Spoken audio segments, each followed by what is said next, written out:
ونسلم على رسوله الكريم اما بعد فاعوذ بالله السميع العليم من الشيطان الرجيم بسم الله الرحمن الرحيم كما ارسلنا فيكم رسولا منكم يتلو عليكم آياتنا ويزكيكم صدق الله العظيم وصدق رسوله النبي الكريم ان اللہ وملائکتہ یصلون علی النبی یا ایہا الذین آمنوا صلوا علیہ وسلموا تسلیما الصلاۃ والسلام علیک یا سیدی یا رسول اللہ وعلی آلک واصحابک یا حبیب۔ اب آپ دروشی پڑھیے، الصلاۃ والسلام علیک یا سیدی یا نبی اللہ وعلی آلک واصحابک یا حبیب اللہ۔ اللہم صلی علی سیدنا و مولانا محمد معدن الجود والکرم وآلہ وصحبہ وبارک وسلم۔ حمد و صلاۃ کے بعد صاحب صدر گرامی قدر حضرت علامہ حافظ محمد خان چشتی صاحب دامت برکاتہم العالیہ اور آج کی اس محفل کے بانی جناب حافظ بلال صاحب، دیگر مقتدر سامعین و حاضرین، بیٹے قریب آ جاؤ، باتیں چھوڑ دو۔ او بھیا، او چھوٹے بھائی، ادھر دیکھو، ادھر آ جاؤ، آگے چھوڑ دیں دیوار کی ٹیک۔ آپ لوگ بھی تھوڑے تھوڑے آگے آ جائیں، اللہ آپ کو جزا دے۔ چند منٹ آپ میری جتنی دیر میں محو گفتگو رہا ہوں، تھوڑی دیر آپ لوگ توجہ فرمائیے گا۔ ویڈیو یہ بن رہی ہے، آفت جی سے میں کہہ دوں گا، آپ کو دے دیں گے۔ آپ اس خیال میں لگے رہے تو شاید مشکل ہو جائے آپ کے لیے بات سننا۔ تھوڑی سی توجہ آپ حضرات میری بات پر مبذول رکھیں، چند باتیں آپ سے کرنی ہیں۔ بیٹے اندر آ جاؤ، اللہ آپ کو جزائے خیر دے۔ آپ بھی دیوار چھوڑ دیں، قریب آ جائیں، ذرا چند منٹ کی توجہ کریں، بس آپ تھوڑی دیر تشریف رکھیں اور بغیر کسی تکلف کے تشریف رکھیں۔ میں دیکھ رہا ہوں کہ یہاں درسیات سے وابستہ لوگ بیٹھیں، صبح تعلیم و تعلم کے سلسلے ہوں گے۔ میرے عزیزو، یہ میلاد النبی صلی اللہ تعالی وسلم کا خوبصورت موقع ہے، اور میلاد شریف نبی پاک کے تذکرے کی محفل کو کہا جاتا ہے۔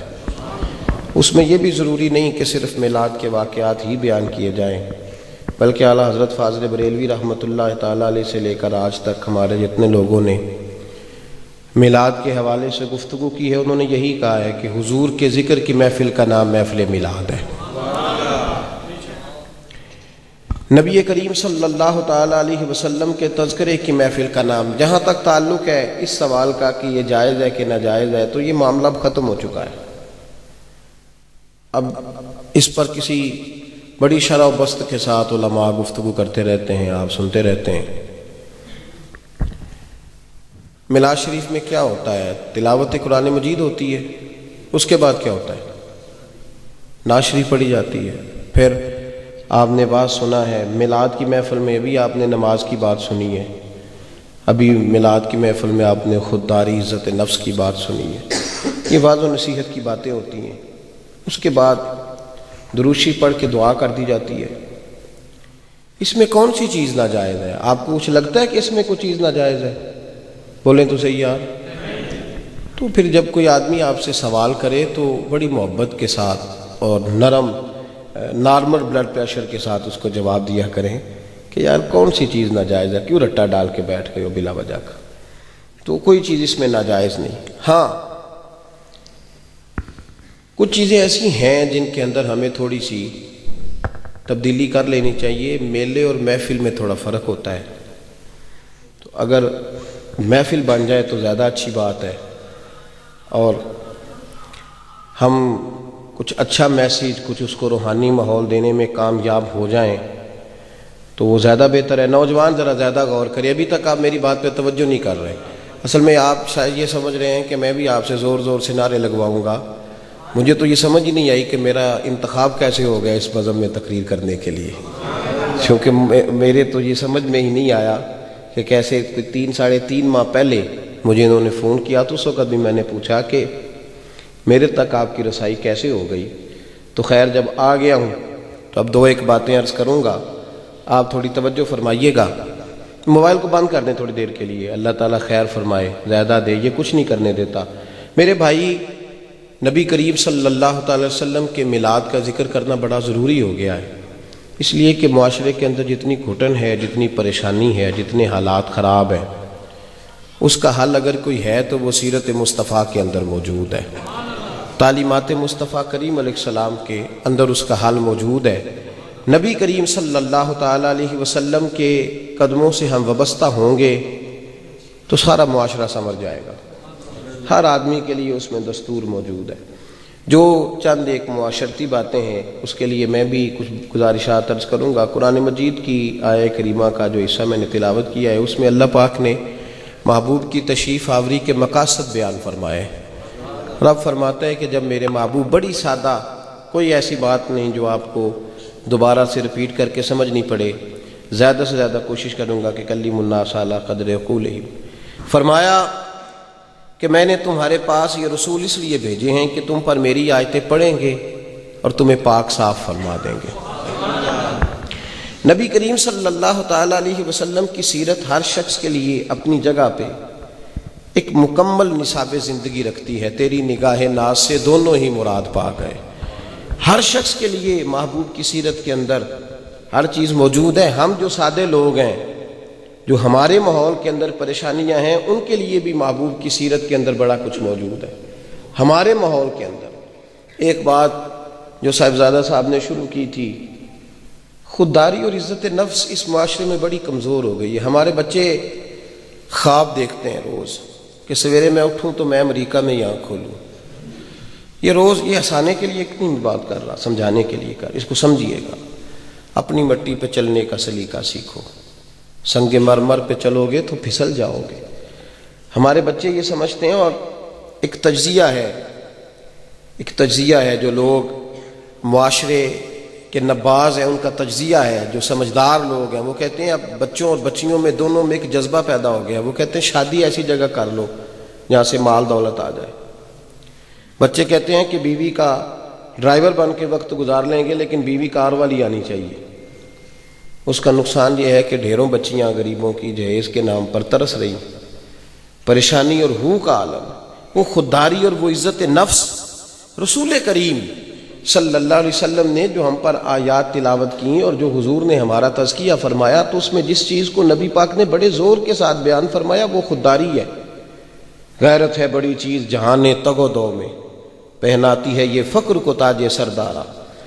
میں خودداری کی بات کر رہا ہوں، آپ مجھے پیسے دے رہے ہیں، ان کو جیب میں رکھیں، اللہ آپ کو جزائے۔ وہ میں فیصل آباد اتفاق ہو گیا جانے کا ایسے ہی، تو ایک بزرگ میں نے یہ کہا یار نہ یہ کام کرو، تھوڑی توجہ بٹ جاتی ہے محفل کی۔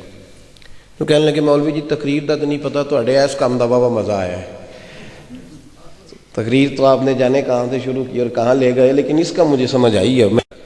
وہ جو لوگ لسٹ میں آنا چاہتے ہیں نا کہ پاکستان کا سب سے امیر آدمی اور دنیا کا چوتھے نمبر کا امیر آدمی، اس نے بڑے مسائل بنائے، بڑے مسائل۔ گردن کو جھکا دیتا ہے خیرات کا پتھر، جہاں میں مانگنے والوں کے سر کبھی اونچے نہیں ہوتے۔ نبی کریم صلی اللہ علیہ وسلم نے خودداری کا درس دیا۔ میری ملت کا جوان ہر چوتھا بچہ کہتا ہے میں نے کاغذ جمع کرائے ہیں، باہر جانا چاہتا ہوں۔ ہر شخص کہتا ہے کہ میں یہاں محنت کس طرح کر لوں، کیسے کوشش کروں۔ خودداری۔ نبی کریم صلی اللہ علیہ وسلم سے زیادہ بانٹنے والا کوئی نہیں تھا۔ فاضل بریلوی فرماتے کون دیتا ہے دینے کو منہ چاہیے، دینے والا ہے سچا ہمارا نبی۔ اور پھر فرماتے ہیں میرے کریم سے گر قطرہ کسی نے مانگا، دریا بہا دیے ہیں، دربے بہا دیے ہیں۔ ایک صحابی حاضر خدمت ہوئے، صحاح میں روایت موجود ہے، یا رسول اللہ کچھ دیجئے۔ نبی پاک نے عطا فرمایا۔ حضرت انس بن مالک رضی اللہ تعالیٰ عنہ فرماتے ہیں حضور نے عطا کیا، اور ساتھ ہی رسول پاک صلی اللہ تعالیٰ علیہ وسلم نے فرمایا تیرے پاس کچھ نہیں کیا تیرے پاس کچھ نہیں؟ کہ یا رسول اللہ توجہ ہے آپ حضرات کی میری بات پر؟ دیکھیے صحابی کیا کہتے ہیں۔ ہمارے بزرگوں نے یہ لکھا ہے کہ سبحان اللہ اللہ کو راضی کرنے کے لیے کہنی چاہیے۔ کس کے لیے؟ تو اس کو آہستہ بھی سنتا ہے، آپ بے شک دھیما دھیما کہیں، کوئی اثر کرے نہ کرے سن تو لے میری فریاد، نہیں ہے داد کا طالب یہ بندہ ہے آزاد۔ آپ بات سکون سے سنیں گے تو زیادہ فائدہ میرے خیال میں آپ کو ہوگا۔ تو حضور علیہ السلام نے فرمایا تیرے پاس کچھ نہیں؟ عرض کی حضور ایک کمبل ہے، ایک پیالہ ہے۔ فرمایا چل لے کے آ۔ وہ لے کے آئے تو حضور علیہ السلام نے صحابہ کے مجمع میں فرمایا کون خریدے گا؟ ایک صحابی نے کہا 1 دینار۔ فرمایا نہیں بولی بڑھاؤ۔ دوسرے نے کہا 2 دینار۔ آپ راز دیکھ رہے ہیں کاروبار کی انویسٹمنٹ جو حضور دینے لگے ہیں، ذرا اس کو سمجھیے۔ نوجوان توجہ فرمائے، اپنی دنیا آپ پیدا کر اگر زندوں میں ہے۔ فرمایا 2 دینار کی لیتا ہوں۔ نبی پاک نے 2 دینار میں اس کے گھر کا پیالہ اور کمبل بیچ دیا۔ حضرت انس فرماتے ہیں میرے محبوب پاک کے جلوے دیکھنے والے تھے، اس صحابی سے کہا جا کلاڑا خرید کے لا۔ کلاڑا خرید کے لائے تو حضور نے ید اللہ والے ہاتھوں سے دستہ خود اس کے اندر پیوست فرمایا۔ فرمایا جا لکڑیاں کاٹ، کھا بھی کھلا بھی، محنت کر، کوشش کر۔ حضرت حسن بصری رحمۃ اللہ علیہ کی بڑی معروف روایت ہے، ایک شخص محنت کرتا تھا تو ایک دن آ گیا، کہنے لگا حضرت جی اب تسبیح پڑھوں گا، کوئی اور کام نہیں کرنا۔ فرمایا کیوں جی؟ کہنے لگا جنگل میں گیا تھا تو ایک اندھی لومڑی دیکھی ہے، شیر کو دیکھا ہے میں نے، شیر شکار مار کے لایا ہے، کچھ خود کھایا اور کچھ اس اندھی اور لنگڑی لومڑی کے منہ میں اس نے ڈالا ہے، تو جو رب اس بے زبان کے لیے بندوبست کر سکتا ہے میرے لیے بھی کر دے گا۔ خواجہ حسن بصری نے سبحان اللہ نہیں کہا۔ انہوں نے پتہ کیا فرمایا؟ وہ کہنے لگے تو نے لومڑی بننے کا پروگرام بنایا، شیر بننے کا کیوں نہیں بنایا؟ تو شیر بن، خود بھی کھا، دوسروں کو بھی کھلا، شیر بن۔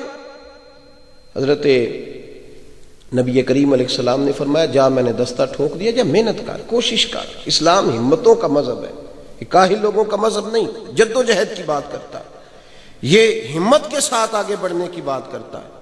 یہ کہتا ہے کہ خودداری پیدا کر تو آگے بڑھ۔ جب 15 دن حضور نے فرمایا مجھے نظر نہ آنا، لکڑیاں کاٹ اور بیچ۔ صحابہ کہتے 15 دنوں کے بعد آئے، حضور نے فرمایا تیرا کیا حال ہے؟ عرض کی حضور پہلے ایک پیالہ تھا، اب سارے گھر کے برتن بن گئے۔ پہلے ایک کمبل تھا، ابھی بات کر رہے تھے نا اعلیٰ حضرت کی، فاضل بریلوی رحمۃ اللہ علیہ تیل لینے گئے دکان سے۔ یہ بھی دیکھیں اتنا بڑا امام ہے اور اپنے کام اپنے ہاتھوں سے فرما رہا ہے۔ سرسوں کا تیل لینے گئے، اور آج کے روزنامہ جنگ میں ڈاکٹر عبد القدیر خان نے اعلیٰ حضرت پہ مضمون لکھا ہے۔ آج کے روزنامہ جنگ میں آپ دیکھیے، آج 5 دسمبر کے روزنامہ جنگ میں، اور اس شخص نے عجیب ہی بات لکھ دی ہے۔ میں آتے ہوئے تبصرہ کر رہا تھا کہ پتہ نہیں اب کیا بنے گا۔ اس نے کہہ دیا کہ اصحاب الحرمین جو اعلیٰ حضرت نے لکھی ہے وہ بڑی مستند کتاب ہے۔ عجیب ہی باتیں اس نے لکھ دی ہیں، اور اس نے لکھا ہے کہ فاضل بریلوی جس جد و جہد کے قائل تھے وہ جد و جہد بڑی حریت والی ہے۔ پورا ہی تبصرہ کر دیا ہے، آج کھل کے ہی بات کر دیا ڈاکٹر عبد القدیر خان صاحب۔ اعلیٰ حضرت رحمۃ اللہ علیہ تیل لینے گئے، دکاندار سے کہا کہ یہ بوتل تیل کی کتنے کی بھرو گے؟ اس نے کہا 5 آنے کی، لیکن آپ ہمارے عالم ہیں، آپ 3 آنے دے دیجئے گا۔ فرمایا چل تو بھر تو صحیح۔ اس نے تیل کی بوتل بھر دی، اعلیٰ حضرت نے 5 آنے دیے تو 2 اس نے واپس کر دیے، کہنے لگے آپ ہمارے عالم ہیں۔ فاضل بریلوی نے وہیں پیسے رکھے، مولانا ظفر الدین بہاری نے لکھا ہے حیات اعلیٰ حضرت میں علیہ الرحمہ، کہنے لگے وہیں پیسے رکھے اور کہنے لگے پورے 5 لے، میں اپنا علم 2 آنے کا نہیں بیچتا، میں 2 آنے کا، میں نے اس کو کفار سیل لگایا ہوا ہے، 2 آنے کا تو نے میرا علم خریدا ہے، یہ میری بولی لگائی ہے، یہ بولی لگائی ہے۔ میرے بھائی سمجھیے، نبی کریم صلی اللہ علیہ وسلم نے خودداری اور عزت نفس کا درس دیا۔ خودداری کا ایک پہلو یہ ہے، اس کو وہ ایک شاعر کا شعر مجھے بڑا پسند ہے۔ شاعروں کی بنا بعضوں کی بڑی بری حالت ہو جائے، کوئی شاعر بیٹھا ہے تو اس سے معذرت کے ساتھ، کئی دفعہ غسل کرنے کا بھی ٹائم نہیں ملتا بعض شاعروں کو، کئی مہینے ایسے ہی گزر جاتے ہیں۔ تو ایسے ہی بے حال کوئی شاعر بیٹھا تھا تو کوئی آدمی چند سکے پھینک گیا، تو اس نے کہا یہ کیوں دے رہے ہو؟ کہنے لگا یار تیری حالت بڑی خستہ ہے اس لیے دے رہا ہوں۔ تو شاعر نے جو جملہ کہا وہ کمال کر گیا، کہنے لگا اگر میں نے مانگنا ہوا تو اللہ سے مانگوں گا، تجھ سے کیوں مانگوں؟ اور لفظ کیا ادا کیے، کہنے لگا یہ آرزو کرم اور میں آپ سے کروں، یہ بھیک اس کو دیجئے جس کا خدا نہ ہو، بھیک اس کو دیجئے جس کا خدا نہ ہو۔ میں تو رب کریم کو ماننے والا ہوں، میرا مالک تو کہتا ہے وَيَرْزُقْهُ مِنْ حَيْثُ لَا يَحْتَسِبُ، تجھے وہاں سے دوں گا جہاں سے تیرا کبھی گمان بھی نہیں کیا ہوگا۔ تو میرے بھائی سمجھی، ایک تو عزت نفس، اور دوسری نا یہ دور پتہ ہے، لوگ اپنی نسبت کا کبھی اظہار کریں نا، دنیاوی نسبت کا، تو بڑے آدمی کے ساتھ کرتے ہیں۔ یہ وہ کسی ایم پی اے کا کبھی گارڈ بھی کارڈ دے دینا تو لوگ پتلی قمیض کی یہاں جیب میں لگائے رکھتے ہیں اوپر کہ میری ایم پی اے صاحب نہ سلام دعائے۔ وہ میرا ایک دوست ہے تو اس نے پنجاب کے وزیر اعلیٰ کے ساتھ تصویر کھنچوا کے لگائی ہوئی ہے۔ مجھے بڑی خوفت ہوتی ہے جب اس کے ڈرائنگ روم میں جاتا ہوں۔ میں ایک دن آخیا، میں کہتا نمبر ملا میری گل تے کرا، کہتا میرے کو نمبر تے نہیں ہے، تو میں کہ فوٹو تو انج لائیے جی میں تیرا بڑا قریبی رشتہ دار ہے۔ چھوڑ، کیا رکھا ہے ان چیزوں کے اندر، نفس پرستی ہر وقت۔ بعض لوگوں نے وال پیپر اپنا لگایا ہوتا ہے موبائل پہ، کیا ہے؟ چھوڑیں، آگے بڑھیں۔ اب ان نظریات سے آگے بڑھیں۔ میرے جیسے لوگ بھی محفل میں آتے ہیں تو پسند کرتے ہیں لوگ اٹھ کے استقبال کریں۔ اب ان تکلفات سے نکل جانا چاہیے، حقیقتوں کی طرف ہمیں توجہ کرنی چاہیے۔ آگے بڑھ کے تھوڑا سا اٹھ بلیا تے چلو اوتھے وسیے جتھے وس دینی سارے ینے، نہ کوئی ساڈی ذات پچھانے تے نہ کوئی سانو منے۔ اب تھوڑا سا نکلنا چاہیے، ہمیں سمجھنا چاہیے۔ دوسری بات جو میرے رسول کریم صلی اللہ علیہ وسلم نے ہمیں سمجھائی ہے وہ یہ ہے کہ بڑوں کے ساتھ اپنے آپ کو بڑا کرنے کی کوشش نہ کرو، بلکہ نیچے دیکھو تمہاری ضرورت کسے ہے۔ یہ لوگ خودکشیاں کیوں کرتے ہیں پتہ ہے آپ کو؟ جب کوئی آدمی مسائل کا شکار ہو جاتا ہے تو کوئی اس کے قریب نہیں جاتا۔ بعض لوگ ایسے الجھ جاتے ہیں گناہ کے اندر کہ وہ خود بخود نہیں نکل پاتے۔ میری باتوں کی سمجھ آ رہی ہے آپ حضرات کو؟ رسول پاک صلی اللہ علیہ وسلم کی اگر آپ زندگی کو دیکھیں گے تو جو سب سے کمزور طبقہ ہوتا تھا نا معاشرے کا، جس کو ضرورت ہوتی تھی، نبی پاک اس کا ہاتھ تھامتے۔ حضرت جابر بن عبداللہ رضی اللہ تعالیٰ عنہ کی روایات بڑی معروف ہیں کتب حدیث میں بھی اور کتب سیرت میں بھی۔ آپ کہتے ہیں میرے والد گرامی احد میں شہید ہو گئے تو 10 بہنیں تھیں میری، اور قرضہ بھی چھوڑ گئے۔ سارے رشتہ داروں نے مجھ سے تعلق توڑ لیا۔ وہ تیری آنکھ ہو یا سنگ ملامت کی چبھن، کون پہنچا ہے میرے درد کی گہرائی تک۔ دور شہرت میں تو یاروں نے کیا یاد بہت، ساتھ آیا نہ کوئی کوچہ رسوائی تک۔ اور میاں صاحب نے اس کا ترجمہ کیا، کہتے ہیں ساری عمر ہی آٹا گدہ ہے، لکھاں کیتے نہیں پیڑے، اب وقت آیا ہی تے محمد بخشا کوئی نہیں ہو بیٹھا نیڑے۔ فرماتے ہیں ساری ساتھ چھوڑ گئے۔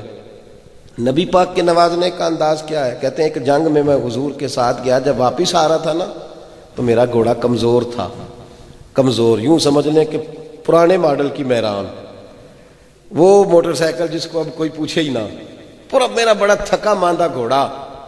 کہتے ہیں محبوب میرے پیچھے تھے۔ یہ بھی دیکھیے، یہ بھی منظر عجیب ہے، جو قائد ہیں وہ پیچھے پیچھے چل رہے ہیں، وہ غلاموں کا خیال۔ کہتے ہیں حضور پیچھے تشریف لائے میری خاطر مڑے پیچھے آئے اور کہنے لگے جابر تیرا گھوڑا کیوں نہیں چلتا؟ میں نے کہا حضور غریب کا گھوڑا ہے، ماڑا ہے، کمزور ہے۔ اللہ کے محبوب نے چھڑی لگائی اور حضور فرماتے ہیں ارسلت الی الخلق، میں مخلوق کا رسول ہوں، میں جیسے سب کا خدا ایک ہے ویسے ہی ان کا ہمارا تمہارا نبی۔ فرمایا گھوڑے کو چھڑی لگ، چلتا کیوں نہیں بھائی تو گھوڑے کو؟ کہتے ہیں نبی پاک صلی اللہ علیہ وسلم کی چھڑی مبارک کیا لگی کہ وہ گھوڑا سب سے آگے نکل گیا، سب سے آگے۔ گھوڑا سب سے آگے گیا تو محبوب پیچھے پیچھے تشریف لائے اور ازراہ محبت فرمانے لگے یار ہمیں بھی ساتھ لے جا، ہم بھی تیرے قافلے میں شریک ہیں، ذرا آہستہ کر، ہمیں بھی ساتھ لے جا۔ حضرت جابر فرماتے ہیں میں نے کہا محبوب خود بھیک دیں، خود ہی کہیں منگتے کا بھلا ہو۔ نبی رحمت صلی اللہ تعالیٰ علیہ وآلہ وسلم نے فرمایا جابر تیرا گھوڑا بڑا اچھا ہے یار، بڑا تیز دوڑتا ہے، بیچ نہیں دیتا میرے ہاتھ۔ میں نے کہا حضور آپ کی ہر چیز ہے، قبول کر لیں۔ تو فرمایا نہیں، کتنے کا؟ حضور 6 دینار کا۔ فرمایا نہیں میں تو 10 پورے دوں گا۔ فرماتے ہیں 10 دینار کا سودا ہو گیا اور نبی پاک نے قیمت رستے میں ہی ادا کر دی۔ فرمایا چل گھوڑا تو مدینے جا کے دے دینا۔ اس طرح کے سودے بھی آپ نے دیکھے ہیں کبھی؟ کہا چل گھوڑا مدینے جا کے دینا۔ یہ ہے غریب کو اٹھانے کا طریقہ، یہ ہے جو آدمی گر جائے اس کو سنبھالنے کا طریقہ، جو ہمیں اپنے محبوب علیہ السلام کی سیرت میں نظر آتا ہے۔ فرمایا مدینے جا کے دے دینا۔ حضرت جابر بن عبداللہ فرماتے ہیں گھر پہنچا، گھوڑا لے کے میں مسجد نبوی میں گیا تو نبی کریم صلی اللہ تعالی علیہ وسلم اٹھے، قبول فرمایا، گھوڑے کی پشت پہ ہاتھ پھیرا اور فرمایا جابر میرا بڑا پیارا گھوڑا ہے، میں نے 10 دینار کا خریدا ہے، میرا دل کرتا ہے گھوڑا تمہیں تحفے میں دے دوں۔ فرماتے ہیں گھوڑا بھی دے دیا، قیمت بھی دے دی، اور پھر فرمایا بلال اسے نہ کچھ اضافی چیز بھی دے دو جو ہم بطور تحفہ اسے دینا چاہتے ہیں۔ آپ فرماتے ہیں پھر مجھ پر وقت آیا، قرضہ چڑھ گیا، قرضہ۔ میں نے عرض کیا کہ آپ اب تو خیر صاحب علم لوگوں کے پاس اٹھتے بیٹھتے ہیں، مقروض کو زکوٰۃ لگتی ہے، اس کو زکوٰۃ لگتی ہے۔ شریعت کہتی ہے جو آدمی کام کرتا تھا بیچارہ الجھ گیا ہے، انسان ہے، کہیں جائز طریقے سے اس کو اٹھایا جائے۔ ہمارے ہاں جو لوگ ڈوبتے ہیں وہ بیچارے خودکشی پہ ہی مجبور ہوتے ہیں۔ لوگ اس چیز کو سمجھتے ہی نہیں کہ ان لوگوں کا تاجر جب بحال ہوگا تو معاشرہ بحال ہوگا۔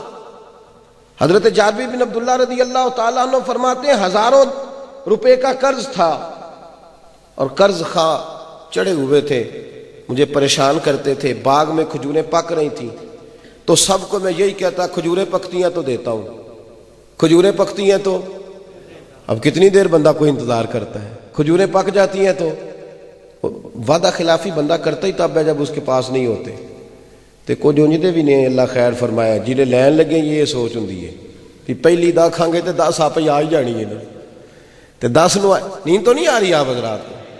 سارے نہیں بول دے یار، تسی کچھ گھور دے بھی ہو، یہ اللہ جزا بات سن، اللہ آپ کو جزائے خیر عطا۔ یہ نعرے آپ نے میلاد شریف والے دن لگانے، جلوس پہ جاتے ہیں آپ لوگ؟ کوئی ہاں نہ نہیں کر دے، جانتے ہو؟ اب جلوس پہ بھی لوگ جاتے ہیں پر سیاسی لوگوں کے جلوس پہ، یہاں آ کے مہذب ہو جاتے ہیں، کہتے ہیں بڑے مہذب ہیں، ماڑے ماڑے بندے جڑے مولویوں کو پھنسے نہ بیچارے وہی جان کے جلوس تھے۔ میں کہتا ہوں یہاں تو کسی کے نعرے نہ لگاؤ، پھر تو پتہ چلے کہ سمارٹ اور بڑی سوبر شخصیات ہو، کہیں نہیں جاتے، وہاں تمہارے گلے تھک جاتے ہیں جھوٹوں کو راضی کرتے کرتے۔ میلاد پہ آ کے رسول اللہ کے نام کا نعرہ لگاؤ، اس سے پوری دنیا میں امن قائم ہو جائے گا۔ آمدام برسر مطلب نبی کریم صلی اللہ تعالی علیہ وسلم کے صحابی فرماتے قرضہ چڑھ گیا اور بڑی پریشانی کا سولی پہ لٹکا ہوتا ہے، لوگ نفسیاتی مریض ہو جاتے جب ان مسائل سے گزرتے ہیں۔ فرماتے شدید مشکلات تھیں، کوئی پرسان حال نہیں تھا، جب سب جگہ سے مایوس ہوا تو در رسالت مآب پہ حاضر ہو گیا۔ میں نے دیکھا ہے سگے رشتہ دار دروازے بند کر لیتے ہیں، موبائل بند کر لیتے ہیں، سلام کلام چھوڑ جاتے ہیں۔ میں نے دیکھا ہے یہ زمانے کا مزاج، جب سورج چڑھتا ہے تو بڑے جاتے ہیں اسے دیکھنے، جب ڈوب جاتا ہے تو لوگ بھول جاتے ہیں، اور زوال والے کے بارے میں لوگ سمجھتے ہیں شاید اسے کبھی عروج ہی نہیں آئے گا۔ نبی رحمت صلی اللہ علیہ وسلم کی خدمت عالی مرتبت میں حاضر ہوا، یا رسول اللہ پریشانی کا عالم ہے، مہربانی فرمائے۔ حضور نے فرمایا جا کے مقروضوں سے کہو، قرض داروں سے کہو کہ میں مقروض ہوں، مجھے تھوڑی مہلت دے دیں۔ کہا حضور کھجوریں پکنے پہ آئی ہیں پر شاید 4% بھی پیسے ادا نہ ہو سکے جتنی کھجوریں ہیں۔ سرکار دو عالم علیہ الصلوۃ والسلام نے فرمایا ان سے کہہ کچھ لے لو، کچھ بعد میں لے لینا۔ عرض کی جا کے حضور کا پیغام پہنچاؤں گا، ان لوگوں سے جا کے کہا کہ اللہ کے محبوب بھی فرماتے ہیں کہ کچھ پیسے لے لو کچھ بعد میں تمہیں۔ انہوں نے کہا جی نہیں ہمیں تو سارے چاہیے، جو گر جاتا ہے اس پر پیر ہی رکھا جاتا ہے، سارے چاہیے۔ فرماتے ہیں دوبارہ حاضر خدمت ہوا، توجہ ہے آپ حضرات کی، دوبارہ حاضر خدمت ہوا، یا رسول اللہ نہیں مانتے، اور میرے بھائی کونسلر نہیں جاتا آپ کے ساتھ، کونسلر نہیں چلتا، کہتا کر دیا ٹیلی فون، صبح 9 بجے پہنچ جانا، نہ کام ہوا تو میری فون پہ بات کرا دینا۔ آپ فون پہ بات کراتے تو سب سوئے ہوتے، وہ تو سوئے ہیں، ان کا تو فون ہی نہیں مل رہا۔ کونسلر نہیں چلتا، یہ رنگ اگر تمہیں ملے گا تو در رسالت مآب سے ہی ملے گا۔ نبی کریم علیہ السلام کی خدمت میں عرض کیا یا رسول اللہ وہ نہیں مانتے، کھجوروں کا ڈھیر میں نے لگایا ہے پر نہیں سنتے۔ ساری کائنات کے امام نے فرمایا چل میں تیرے ساتھ چلتا ہوں۔ جابر بن عبداللہ فرماتے میرے نصیب دیکھو، میرے رسول میرے کھیت میں تشریف لائے، میرے کھیت میں حضور پہنچے اور فرمایا جہاں کھجوروں کا ڈھیر تھا ایک چکر نبی کریم نے لگایا، اور پھر تامت مبارک سمیٹ کر تو حضور کچی زمین پر ہی بیٹھ گئے۔ ایسا کوئی محبوب کہیں ہوگا نہ کہیں ہے، بیٹھا ہے چٹائی پہ مگر عرش نشیں ہے، ملتا نہیں کونین کو کیا کیا تیرے در سے، ایک لفظ نہیں ہے جو تیرے لب پہ نہیں ہے۔ فرمایا رسول کریم صلی اللہ تعالی وسلم نے فرمایا چل جابر تولتا جا اور دیتا جا، تولتا جا اور دیتا جا۔ فرماتے ہیں سب کے قرضے ادا ہو گئے۔ محبوب کے آنے کی برکت یہ ہوئی کہ جب حضور اٹھے تو مسکرا کے فرمایا جابر ذرا دیکھ کے بتا کھجوریں پہلے زیادہ تھی کہ اب زیادہ ہے؟ پہلے زیادہ تھی کہ اب زیادہ ہے؟ کہ یا رسول اللہ کرم ہو گیا ہے، غریب نوازی فرمائی، بندہ نوازی فرمائی. یا رسول اللہ کھجوریں تو اب زیادہ لگ رہی ہیں مجھے. ہر اس طبقے، یہ ہمارے یہاں ایک طبقہ آ گیا ہے جن کو نشئیوں کا طبقہ کہا جاتا ہے. لوگ مذاق اڑاتے ہیں، کوئی جہاز کہتا ہے، کوئی کچھ کہتا ہے. کبھی سوچا کرو، جس ماں کا وہ بیٹا ہوتا ہے نا، اس کے لیے وہ بیٹا ہی ہوتا ہے. اور اگر اس کے 3-4 بچے ہوں نا، تو وہ جو نشئی ہے نا، اس کی بیوی بیوہ جیسی زندگی گزارتی ہے، اس کے بچے یتیموں جیسا وقت گزارتے ہیں. اور یہ تعداد 44% ہو گئی ہے ملک کے اندر، جو کسی نہ کسی رنگ میں، چاہے تمباکو سے شروع ہو. 44% ہیں یہ لوگ، اور آپ کو کئی چوکوں میں کھڑے. اور اب تو حالت بڑی بگڑ گئی ہے، یونیورسٹیوں اور کالجوں تک یہ آگ پہنچ گئی ہے. جہاں تعلیم لینے بچے جاتے تھے، وہاں سے یہ نشے کی لعنت لے کے آ رہے ہیں. اور سب کو پتہ ہے، یہ جتنے حکمران آپ چنتے ہیں نا، نام نہاد، ان سب کو پتہ ہے. کہیں نہ کہیں جا کے، کہیں نہ کہیں ان چیزوں کو سمجھتے ہیں. یہ بڑے مجرم ہیں، بارگاہ خداوندی میں ان کو ضرور پوچھا جائے گا. یہ جو نشئی طبقہ ہوتا ہے نا، میں لوٹ رہا تھا لاہور سے، گجرانوالہ پہنچنے لگا تو بچہ کہنے لگا یہ ابھی میں بریک لگاؤں گا تو گر جائے گا، یہ نشئی کے. میں نے کہا یار تجھے نہیں پتا، یہ یہاں بھیک مانگ رہا ہے، اس کی ماں اس کے لیے رو رہی ہے. اور یہ لوگ کٹ جاتے ہیں، کسی نہ کسی نالی میں گر کے مر جاتے ہیں. میرے محبوب پاک علیہ السلام نے ان کے لیے بھی دستور دیا. نعیمان بن عبداللہ حضور کے صحابی تھے، ہنسایا کرتے تھے. غلطی کر لی، اول تو صحابہ سے خطا ہوتی نہیں، اگر ہوتی ہے تو اس لیے ہوتی ہے کہ ہمیں توبہ کے طریقے سمجھ میں آ جائے، حدود اللہ قائم کرنے کے ہمیں معاملات کا پتہ چل جائے، کیسے لوٹنا ہے، ان چیزوں سے شناسائی ہو جائے. غلطی ہو گئی، شراب پی بیٹھے، اور کوئی لینے نہیں گیا، انہیں لینے نہیں گیا، کسی نے دیکھا نہیں، شکایت نہیں لگائی، پرچہ نہیں ہوا، مقدمہ نہیں درج ہوا. غلطی ہوئی تو ضمیر نے جھنجھوڑا. پاک صاف لوگ تھے نا، تو ذرا سا بھی دھبا لگتا تھا تو پریشان ہو جاتے تھے، دوڑے آئے، یا رسول اللہ غلطی ہو گئی ہے، شراب پی بیٹھا ہوں. میرے محبوب نے فرمایا اس کا منہ تو سونگو. صحابہ نے کہا حضور بو تو آ رہی ہے. نبی پاک نے فرمایا باہر لے جاؤ، ستون سے باندھ کے 80 کوڑے مارو. صحابہ کہتے ہیں ان کو باہر کوڑے لگ رہے ہیں، اور نبی پاک اندر بے چینی کے عالم میں ٹہل رہے ہیں، کبھی ادھر جاتے کبھی ادھر جاتے. یا رسول اللہ آپ اس کے لیے ایسا کر رہے ہیں؟ معاذ اللہ ثم معاذ اللہ. ایک صحابی نے کہہ دیا حضور اس ملعون کے لیے ایسا کر رہے ہیں. محبوب نے فرمایا چپ کر جا، یہ گناہ نظر آیا، توبہ نظر نہیں آئی، خاموش ہو جا. غلطی ہوئی تو کیا ہوا، ایک دفعہ بھول گیا تو کیا ہوا؟ فرمایا وہ خدا سے بھی پیار کرتا ہے، محمد مصطفیٰ سے بھی محبت کرتا ہے، وہ پیار کرتا ہے اللہ رسول سے. اس کو معاشرے سے کاٹنا نہیں ہے، بلکہ اس کی عادت کو سنوار کے اس کو دوبارہ معاشرے میں شامل کرنا، اس کی اس غلطی کو. بلکہ بخاری میں قبیلہ غامدیہ کی اس عورت کا ذکر ملتا ہے. میں اکثر کہتا ہوں اسلام جو ہے نا، وہ صرف گناہ سے نہیں روکتا، اسباب گناہ سے بھی روکتا ہے. جو چیزیں سبب بنتی ہیں نا گناہ کا، دیکھا نا، کہا نظر نیچی رکھو، نظر نیچی رکھو، مرد اور عورت درمیان میں پردہ رکھو، ان کو قریب آنے نہ دو. ملا رومی علیہ رحمہ فرماتے ہیں ایک جگہ کسی نے کہا حضور مرد اور عورت کٹھے ہوں گے تو کیا ہوگا؟ تو آپ نے فرمایا گھی اور آگ کٹھے ہوں گے تو کیا ہوگا؟ کہا حضور گھی ڈھل جائے گا. فرمایا بس ایسے ہی حالات بدل جائیں گے جب کٹھے ہوں گے. مثال دے کے سمجھایا. قبیلہ غامدیہ کی عورت ہے، نبی کریم کی خدمت میں آئی ہے. بس کر دوں کہ دو ایک باتیں عرض کروں؟ وہ اس لیے کہ اتنی بوجھ بنا کے بات نہیں کرنی چاہیے، اور نہ ہی کوئی اتنا ضروری ہے 1.5 گھنٹہ بات کرنا یا پورا گھنٹہ بات کرنا. بات تو اتنی ضروری ہے جتنی سمجھ میں آئے. خیر میں سمیٹتا ہوں، میں سمیٹتا ہوں بات کو، لوٹتا ہوں جلدی. نبی کریم علیہ السلام کی خدمت میں از خود بی بی آئی. کسی نے کہا نہیں، احساس پیدا ہو گیا کہ غلطی ہو. یہ احساس بڑی نعمت ہے. لوگوں کو اس کارواں کے دل سے احساس زیاں جاتا رہا، احساس نہیں رہا لوگوں کو اپنی خطاؤں. وہ خاتون آئی، کہنے لگی حضور مجھ سے گناہ ہو گیا ہے. نبی پاک صلی اللہ علیہ وسلم نے فرمایا کیسے مان لیں؟ دیکھیں نا، یہاں گناہ گاروں کو لوگ مار مار کے مناتے ہیں، یہاں گناہ گار حاضر خدمت ہے. حضور نے فرمایا کیسے مان لیں کہ تو نے بدکاری کی؟ معاذ اللہ. کہنے لگی میرے پیٹ میں ناجائز بچہ ہے. میرے محبوب نے فرمایا تو جا، بچہ پیدا ہو جائے تو آنا. کسی شارے نے بھی نہیں لکھا کہ نبی پاک نے 2 پولیس والے بھیجے ہوں کہ دھیان رکھنا بھاگ نہ جائے. احساس تھا نا، صاف دل لوگ تھے، ذرا بھی دھبا انہیں ماہا کفی صدر گناہ ان کے سینوں میں کھٹکا کرتے. 8 ماہ کے بعد آئی پھول سا بچہ گود میں، یا رسول اللہ بچہ ہو گیا، اب کیا کروں؟ حضور نے فرمایا غلطی گویا تیری ہے، بچے کی تو نہیں نا، جا اسے دودھ پلا، جب روٹی کھانے لگے تو آنا. صحابہ کہتے ہیں 2 سال کے بعد آئی تو بچے کے ہاتھ میں روٹی کا ٹکڑا ہے، اور جب آئی تو رونے لگی، کہنے لگی محبوبہ 3 سال ہونے کو ہیں، ساری رات مجھے نیند نہیں آتی، یہ گناہ چبھتا ہے، مجھے پریشان کرتا ہے. محبوب آج مر گئی تو کیا جواب دوں گی اللہ کی بارگاہ میں؟ نظر کرم فرمائیں. محبوب نے فرمایا بچہ ایک صحابی کو دے دو اور کہا اس کی اپنے بچوں کی طرح پرورش کرنا. فرمایا اس کو باہر لے جاؤ، پتھر مار مار کے سنسار کر دو. صحابہ کہتے ہیں پتھر مارے، بی بی مر گئی، انتقال ہو گیا، یہاں تک تو اس کا معاملہ. اب میرے محبوب نے وَيُزَكِّيكُمْ کی شان کے ساتھ جو اب اس کے لیے ارشاد فرمایا کمال ہو گئی.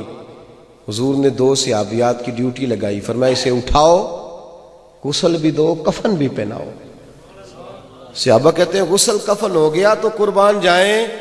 محبوب نے فرمایا صفیں سیدھی کرو، میں خود اس کا جنازہ پڑھاؤں گا، میں خود جنازہ پڑھاؤں گا. صحابہ کہنے لگے یا رسول اللہ اس کا جنازہ؟ معاذ اللہ، اس کا کاٹا نہیں میرے محبوب نے، معاشرے سے کاٹا نہیں ان لوگوں کو.